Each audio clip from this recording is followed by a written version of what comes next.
Olá, sejam bem-vindos a mais um web seminário da Job Fácil. Meu nome é Luiz e hoje o assunto é bem interessante. Nós vamos falar sobre recrutamento e seleção na cadeia produtiva do plástico.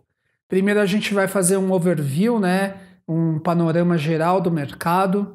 Depois nós vamos falar sobre tendências, em recrutamento e seleção, a partir de uma pesquisa do LinkedIn feita esse ano. E por último, a gente vai falar sobre o processo ideal em recrutamento e seleção. As perguntas eu respondo no final, Vocês vão fazendo aí e a gente vai batendo um papo depois no final. Então vamos lá. Aqui é o panorama geral, Aqui, na verdade, é como o mercado de plástico ele é separado. Essa é um diagrama aí feito pela Abiplast, a Associação Brasileira do Plástico. Depois do refino, a gente tem aí, então, que é o petróleo em si, Então, depois a gente tem os monômeros, de primeira geração, que dão origem à segunda geração, que é os polímeros, e aí já é mais conhecido pela gente, que é o tipo de resina, o tipo de plástico que dão origem aos produtos, que vão para a terceira geração, e que são os transformados plásticos. Aqui se concentra 90% do mercado, tá? É na terceira geração aí. Os maiores consumidores de plástico são construção civil, automóveis e autopeças, alimentos e bebidas. Ou seja, deixa eu corrigir aqui.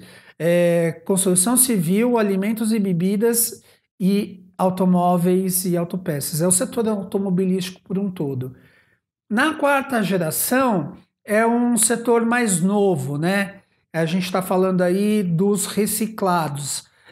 A Biplast não considerava até então, acho que até a pesquisa do ano passado, eles não tinham colocado ali como quarta geração, já citava, mas hoje já está ali como quarta geração, tá bom?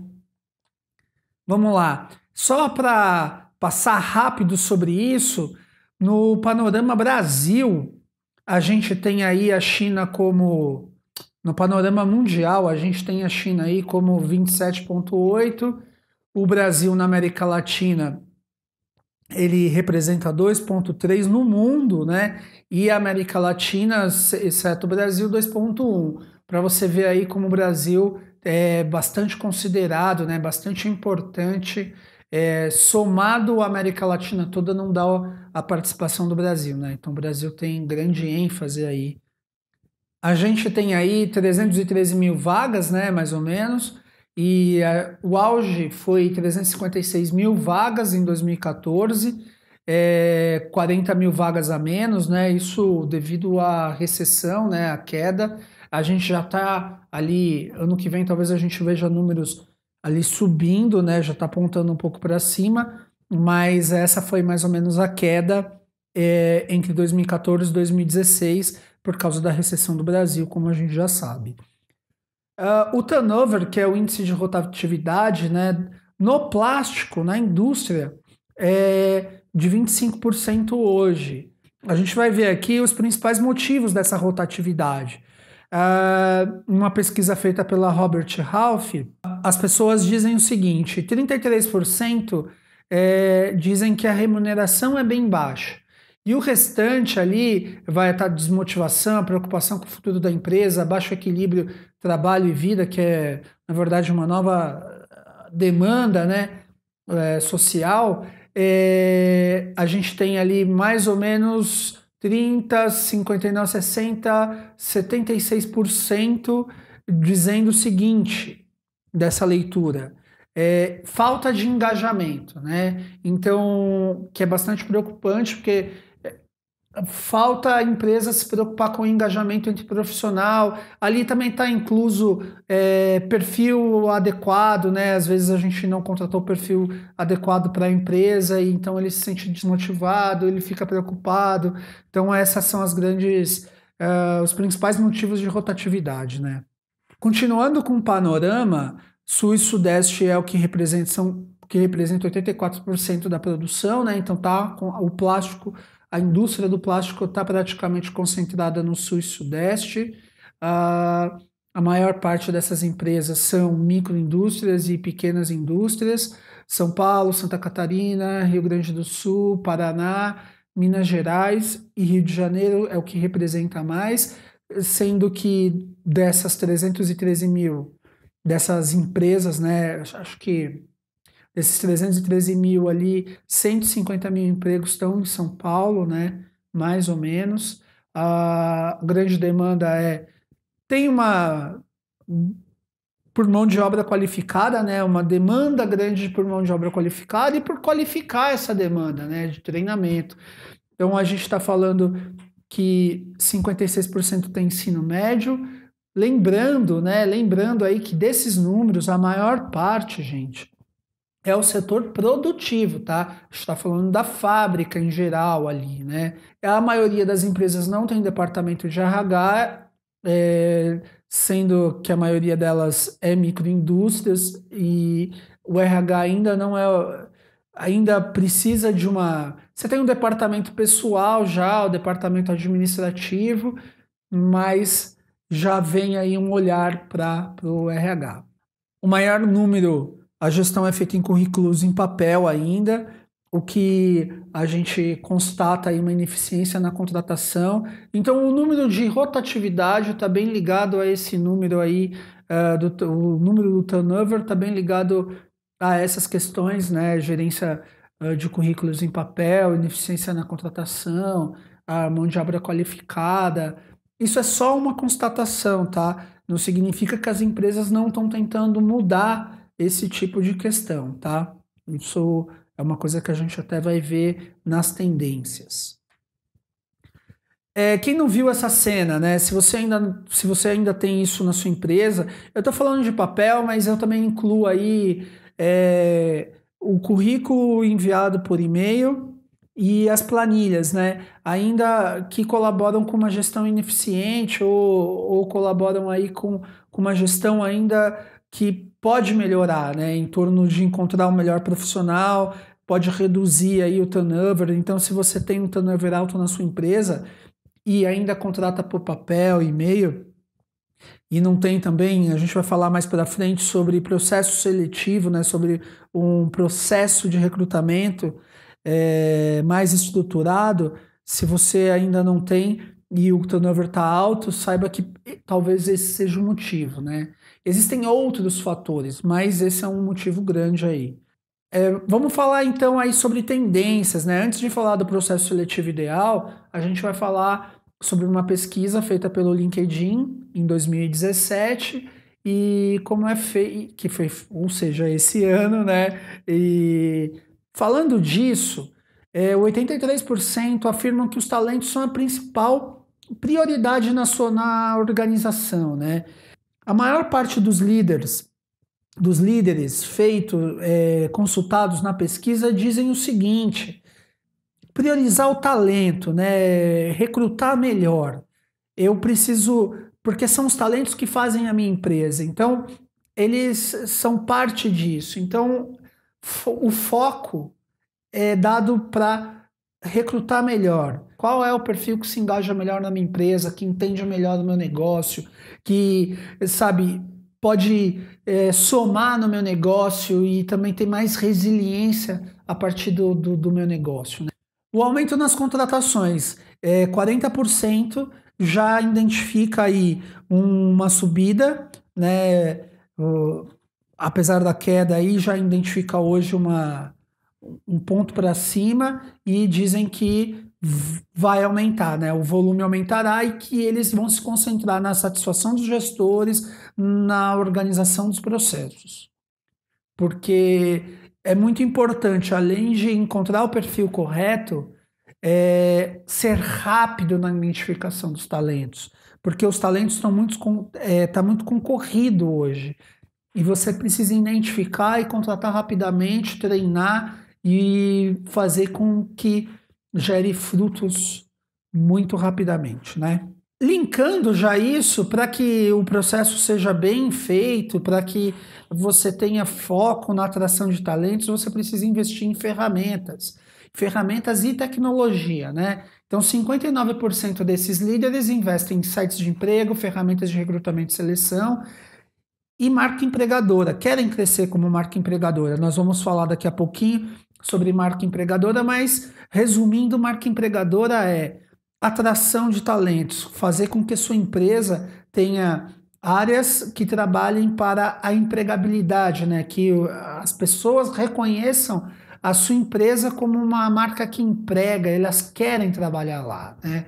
Elas sentem vontade e ali elas possam se candidatar às vagas, né? Aplicar as vagas e através do seu processo bem organizado você reconhecê-las, né? Então se trata disso. E aí, como a gente falou, marca empregadora, 73% reconhecem que a marca empregadora tem impacto nessa contratação, né? Então, se você quer contratar um cara que se adeque perfeito, que tenha talento para...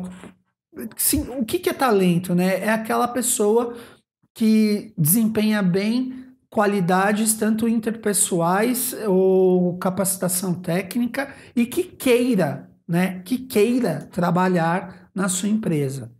O futuro do recrutamento, ela passa pelo investimento na cultura e na diversidade dos candidatos, na tecnologia, né? Então, cada vez mais o RH usando tecnologia para identificar talentos, essa é a tendência hoje, tá? Quanto mais diversidade você tiver na sua empresa, mais criatividade, inovação, e quem identifica isso é tecnologia com o setor de RH, ele tem processos muito operacionais, né? Então, à medida que você usa a tecnologia, você consegue aumentar a eficiência dos seus processos, da identificação dos seus talentos e melhorar os resultados, trazendo impacto para a empresa como um todo, né? As funções prioritárias hoje de contratação, esses líderes identificam como vendas, depois operações, seguida por funções administrativas, engenharia e tecnologia da informação, né? Então, como a gente pode ver aí, o impacto maior é sobre os profissionais de venda, né? Então a gente está contratando mais profissionais em venda. Agora, o nosso outro assunto é sobre como construir um processo de recrutamento e seleção. E aí eu coloquei um adendo, né? De sucesso, que funciona para você. Porque o processo de seleção, de recrutamento e seleção, ele é variado de empresa para empresa. Então você precisa bem direcionar ali o que funciona para você e testar, né? Muitas vezes a gente também não sabe. E então você precisa colocar ali um padrão e ir modificando, personalizando até achar um processo que realmente funcione, né? Que seja rápido, que seja estruturado, que tenha métricas. Então isso é importante. Quanto mais a gente estrutura o nosso processo, mais impacto na empresa a gente vai obter, né? Eu coloquei um aqui sugerindo, esse é o desenho do cargo.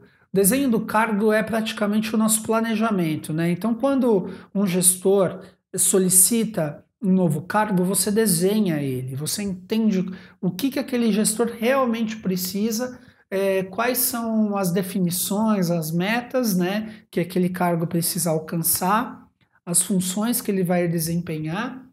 E aí a gente tem aí a primeira etapa, que é o desenho do cargo. Depois disso, a gente tem a divulgação dessa vaga, né? Então, depois de desenhar ali, em quanto tempo você quer preencher, você já escreveu sobre o cargo, falou, tal, você divulga, né? A etapa de escrever do cargo pode ser executada tanto no desenho dele quanto na divulgação, né? Então, você vai escrever o anúncio do cargo. Ele é bom que seja feito a várias mãos, né? Que tenha ali várias visões sobre, para que você possa então divulgar. É claro, gente, que você, como analista de RH, é quem define a melhor forma de fazer isso, tá? Mas é bom que você também possa ter colaboração de outros líderes, né?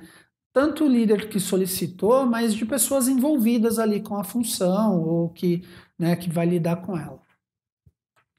Depois a gente tem a triagem de currículos. A triagem de currículos, ela é até uma etapa demorada, mas uma etapa crucial, né? Porque ali, se o cargo for bem desenhado, você logo já vai reconhecer aqueles que servem, né, para vaga, para fazer a entrevista e que testes, enfim, aquilo que você definir, e aqueles que já estão fora por conta das suas definições, né, dos seus objetivos. Os testes, ali, essa é uma etapa opcional, mas geralmente é bem colocada, porque é onde você testa questões interpessoais, competências técnicas, enfim, tudo que você quiser testar, teste de língua, se o cargo exigir, né? Teste, a competência técnica pode ser teste sobre a máquina, né? E aí ele pode ser feito de vários jeitos, né? É, pessoalmente, hoje já se usa triagem por vídeo, né? Então já se faz um teste ou perguntas ali que são bem técnicas por vídeo e ali vai te dar toda uma amplitude para você até passar para a próxima fase com mais certeza, né? Que é a fase, desculpa, que é a fase da entrevista, né? Onde você vai agendar uma entrevista, todo mundo já deve fazer essa fase, onde você agenda uma entrevista, essa entrevista pode falar de várias coisas.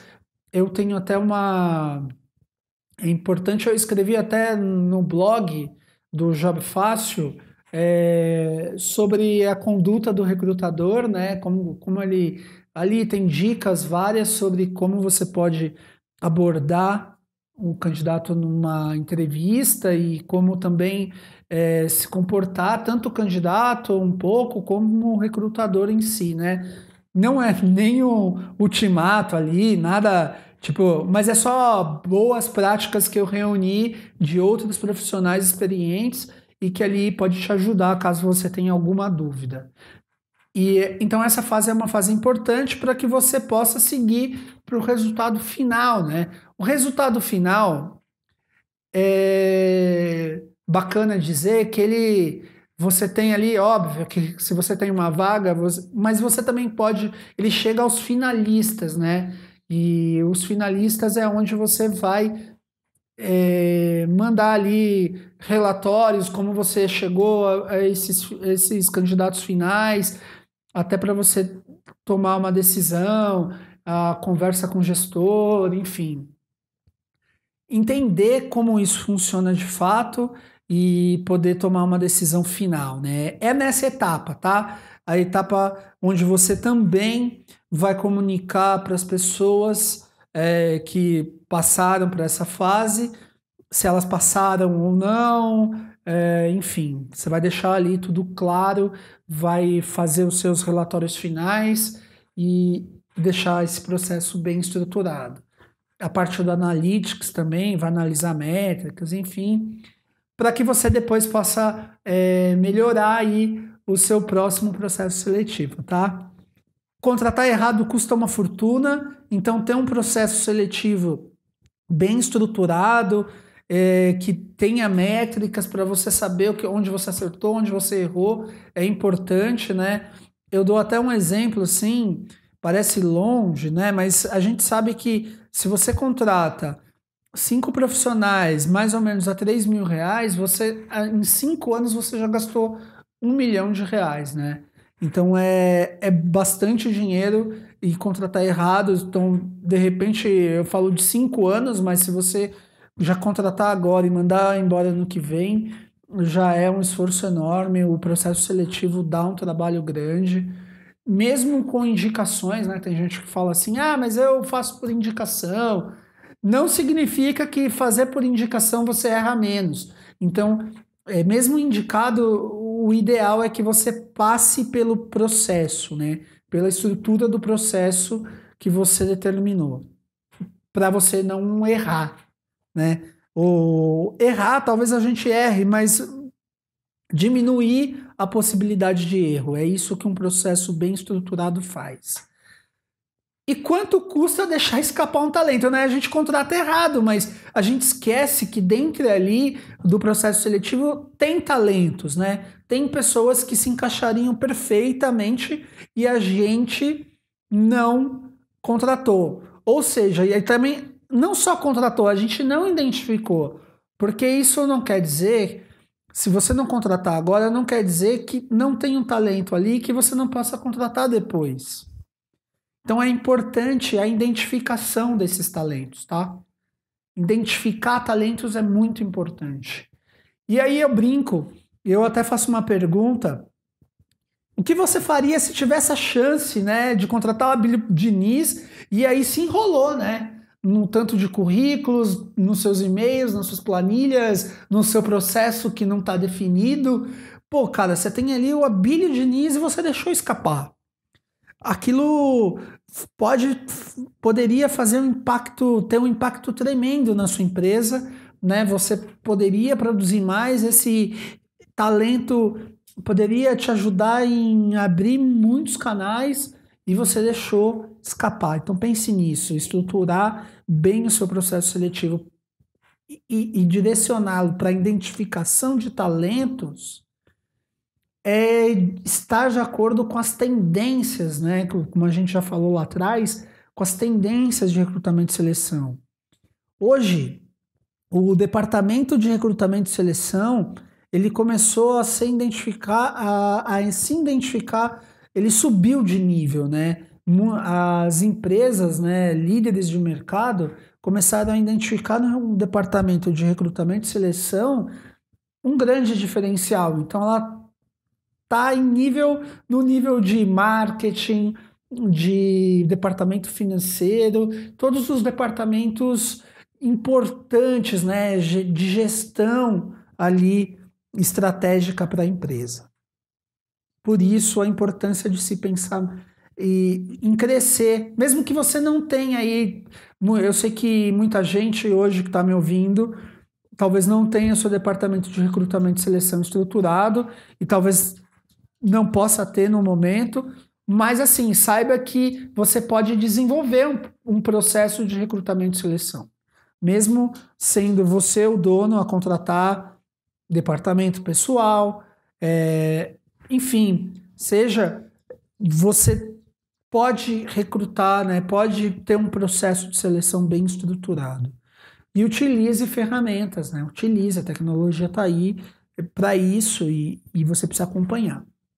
Se você contrata a pessoa certa, pelo cargo certo, com certeza você cresce. Tem um livro que chama Cliente em Segundo Lugar, e parece inacreditável, né? Como assim cliente em segundo lugar? Todo mundo fala de cliente em primeiro lugar, mas ele diz assim, é um livro de 2004, eu não lembro bem o autor, mas se vocês procurarem cliente em segundo lugar vão achar.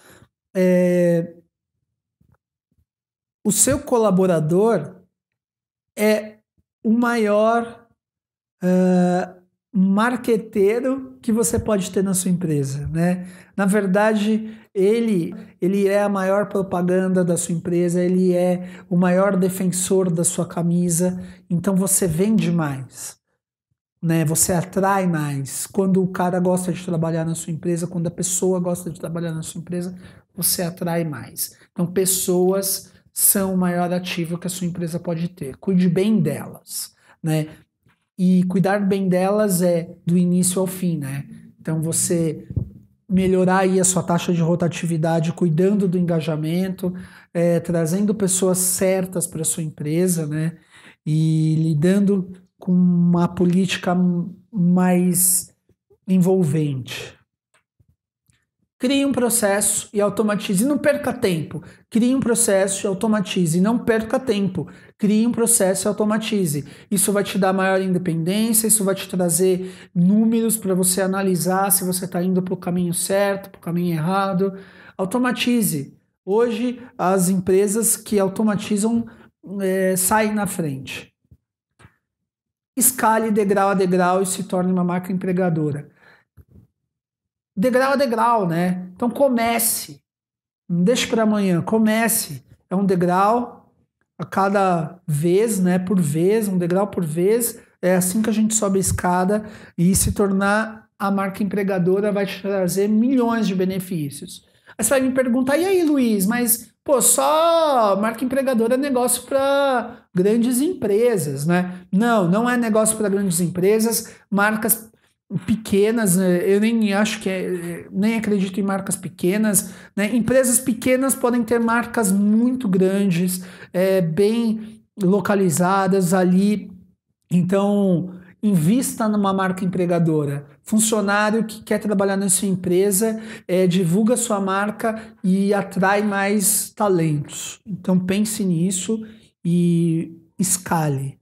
Cuide das pessoas, porque vocês estarão cuidando dos seus clientes também. Foque no que é importante. Então, dinamize, né? Tire o trabalho operacional da frente, pense nas pessoas, pense nos seus clientes, foque naquilo que é importante. Então eu vou abrir para perguntas, muito obrigado, quero agradecer muito aí